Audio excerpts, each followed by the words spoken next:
he has one of the most turbulent of childhoods, son of a dark elf prone to anger, and the maiden he would somewhat deceive into marriage. From these foundations, his path would lead to Gondolin, the greatest elf kingdom of the age, and the location he would ultimately betray. Today on Nerd of the Rings, we cover the life of Maeglin. The conditions that shaped Maeglin's life began years before his birth. In 316 of the First Age, an elf maiden named Aredhel leaves the hidden city of Gondolin. She travels east, and after being separated from her company in the dreaded valley of Nandungortheb, she would come to Himlad, living briefly in the lands of the Sons of Feanor. Becoming restless waiting for the Feanorians to return from their travels, she would wander in the dark forest of Nan Elmoth. There she is seen by the dark elf Eol. Upon seeing the beauty of Aredhel, he weaves a spell causing her to become lost and wander ever closer to his home. The two would meet and would be married. And while these early actions of Eol betray a hint of his dubiousness, it is not said that Aredhel was wholly unwilling, nor that her life in Nan Elmoth was hateful to her for many years. Whatever the nature of this beginning, the end is as far from loving as one may find. Likely during the period of happiness in her life, Aredhel and Eol would have a son 4 years after their meeting and marriage. His mother name from Aredhel given at birth is Lomion, meaning child of twilight, though he would become known as Meglin, meaning sharp glance, a name given to him after 12 years of Eol merely calling him Ion, meaning sun. He calls him Meglin for he perceived the eyes of his son were more piercing than his own, and could read the secrets of hearts beyond the mist of words. While his mood and his mind would be similar to his father, it is said that he resembled the Noldor in his appearance, the kindred of his mother. Maeglin would often accompany his father in visiting the cities of the dwarves in the Blue Mountains, where he would eagerly learn what they taught. Yet despite his shared interests and demeanor with his father, Maeglin would love his mother more, and she would tell him of the might and valor of their kin. Most of all, Maeglin took to heart what he heard of his uncle, King Turgon. For Turgon's wife was long dead, and he had only one child, a daughter named Eadril. Thus the king had no heir, a role Maeglin no doubt could envision himself taking. Aredhel telling of her people would sow the seeds of great change in Maeglin's life. First, his mother would begin to miss the fair realm of Gondolin, and second, it would cause Eol to become angry at his son, for he had hoped to learn the location of Gondolin from his wife, yet she would never disclose it. And furthermore, his son now wished to visit the Sons of Feanor, as he now knew they were his kin. To this, Eol said, "You are of the house of Eol, Maeglin, my son, and not of the Golothrim.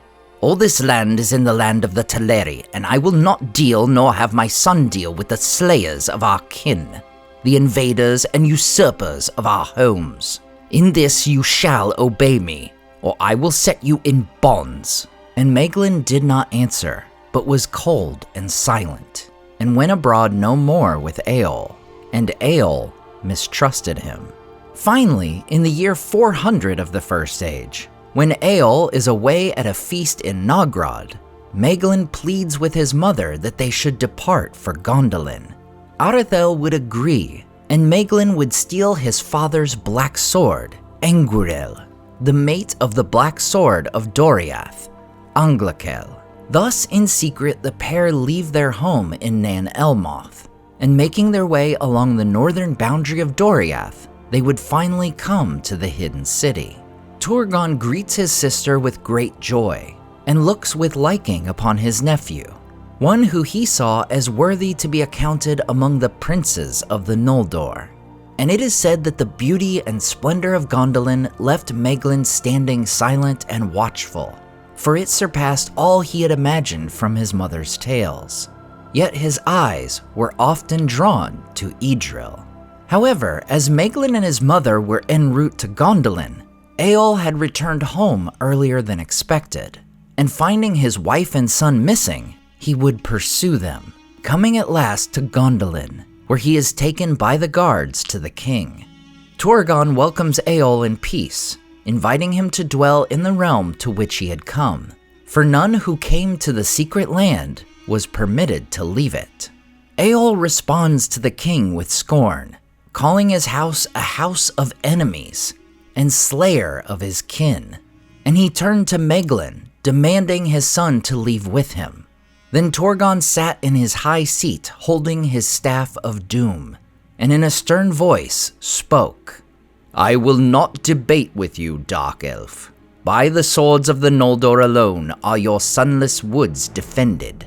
Your freedom to wander their wild you owe to my kin, and but for them long since you would have labored in thraldom in the pits of Angband. And here I am king, and whether you will it or will it not, my doom is law. This choice only is given to you, to abide here or to die here, and so also for your son." Swift as a serpent, Eol pulls a javelin from beneath his cloak, and as he throws it at his son, he shouts, "The second choice I take, and for my son also." But Aredhel would cast herself in front of the dart, which strikes her in the shoulder, saving her son. Eol is seized and set to be brought before the king the following day for judgment. And that night, despite her wound not seeming grave, Aredhel would die. For unknown to anyone else, the javelin was poisoned. Thus Meglin would mourn for his mother, as his father's doom is decided by the king. They take Eol to the precipice of Black Rock upon the north side of Gondolin, where he would be cast down to his death. As Meglin stood by saying nothing, his father would cry out, "So you forsake your father and his kin, ill-gotten son. Here shall you fail of all your hopes, and here may you yet die the same death as I." And then they cast Eol over the Caragdur, and the Dark Elf was no more. Over the years, Meglin would become great among the elves of Gondolin. He is praised by all and held in high favor by Turgon. He would learn eagerly from his kin and had much to teach of what he had learned in his youth. Meglin gathers many elves most apt to smithcraft and mining, and would go within the encircling mountains of Gondolin, finding metals to forge weapons stronger and more keen than ever before.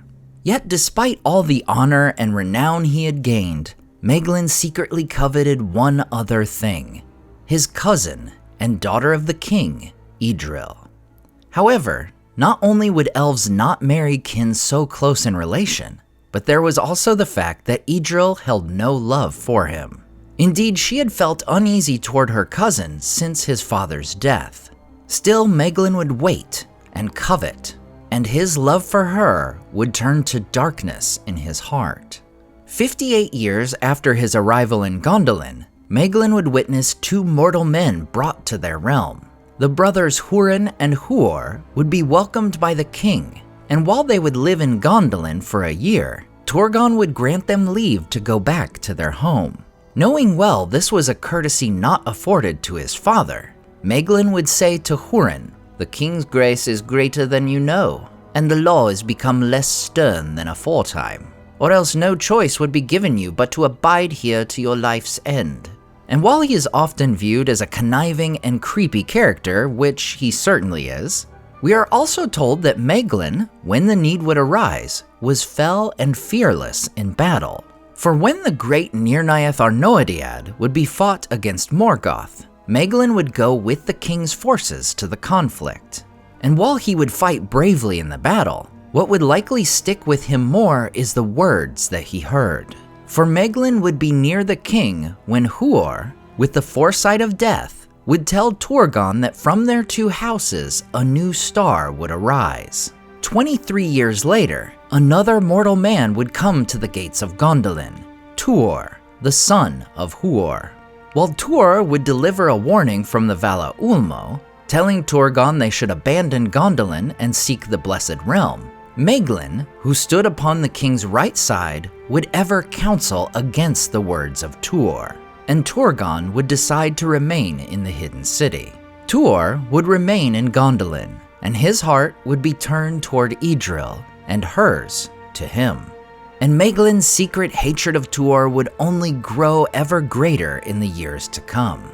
Tuor would grow so great in esteem that 7 years later, when Tuor would seek the hand of Aredhel in marriage, Turgon would not refuse him. Thus, Tuor and Aredhel are married in the year 502, and the following year they would have a son, Earendil half-elven. And it is said that by this time, Tuor had won the hearts of all the people, save only Meglin and his secret following. Years later, Meglin would go missing, for he would at times go beyond the hills encircling the realm to delve for other metals, all unbeknownst to the king. On this particular occasion in 509, Meglin is captured by orcs, and he would be brought across the plains of Anfauglith to the very stronghold of Angband. And it is said that Meglin was no weakling or craven, yet the torment he was threatened with cowed his spirit, and he would purchase his life and freedom by revealing to Morgoth the thing the Dark Lord had long desired, the location of Gondolin. In exchange, Morgoth promises Meglin the lordship of Gondolin and the possession of Aredhel. Thus it is sealed, the greatest betrayal in all the elder days of Middle-earth. The very next year, at midsummer of the year 510, light would be seen not from a sunrise in the east, but from the north, where dragons, balrogs, and orcs were descending upon the city. As the battle is waged, and it becomes clear the day will be lost, Meglin would seek to kidnap Aredhel and kill Earendil. Yet Tuor would confront the traitorous elf upon the walls of the city. He defeats Meglin, casting him from the rampart, and 3 times his body would strike the rocky slopes before falling into the flames below. Thus ends the life of Meglin the Unhappy, falling to his death just as his father had, an elf of a troubled youth. Unsatisfied with the greatness of his life and station, he would doom himself to be remembered as the greatest traitor of the age. As always, I want to say a huge thank you to all my Patreon and YouTube supporters who make this channel possible. Tom DeBombadil 19, Lissamy the Cinda, Rabbi Rob Thomas, Charles Leisure, CCDC Red Team, Joe Tepper, The Mighty Mim, Andrew Carlisle, Swirled Traveler, Matthew Jeffrey, Viking Lord, Alvin Einbert, Jeremy Daniel Derby, Madame Director, Freya Firestar, Chris and Meg Q, Leo Vittori, Sky Carcass, Slide Belts, Dane Ragnarsson, Berto Berg, Graham Derricott, The Dark-Haired One, Wyland, Z and N, Evely, Kia, Micah Wu, and Debbie. If you enjoyed the artwork in this video, check out the artists in the description to purchase prints of their great work for yourself. Thanks so much for watching, and we'll see you next time on Nerd of the Rings.